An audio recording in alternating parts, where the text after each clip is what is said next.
Bonjour et bienvenue à l'actualité internationale de ce vendredi 12 avril 2024. Commençons avec le Togo. Les partis d'opposition ont tenu une conférence de presse ce jeudi 11 avril 2024 au siège de l'Alliance nationale pour le changement après l'annonce des élections législatives le 29 avril 2024. Car l'opposition est vent debout contre la nouvelle constitution togolaise contre laquelle elle comptait manifester les 12 et 13 avril 2024. Mais les autorités ont interdit les manifestations. L'opposition semble prête à participer aux législatives malgré tout. Au Nigeria, les investisseurs étrangers qui avaient tout misé sur les géants africains il y a quelques années sont désormais en plein doute alors que le pays s'enfonce dans la crise.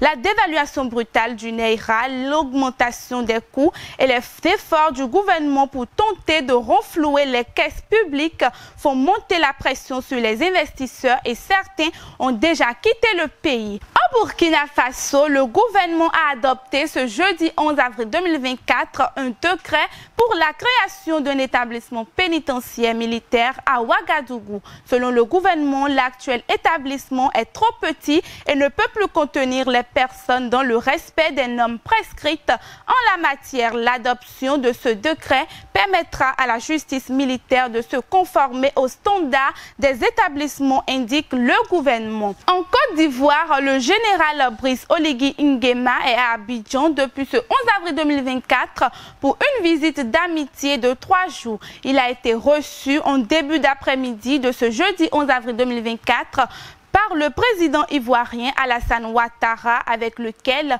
il a pu s'entretenir et faire le point sur l'état des relations entre les deux pays. Au Mali, les autorités maliennes de transition ont annoncé mercredi 10 avril 2024 suspendre les activités des partis politiques et associations à caractère politique jusqu'à nouvel ordre sur toute l'étendue du territoire, alors que Bamako justifie la mesure de la tenue d'un dialogue intermalien.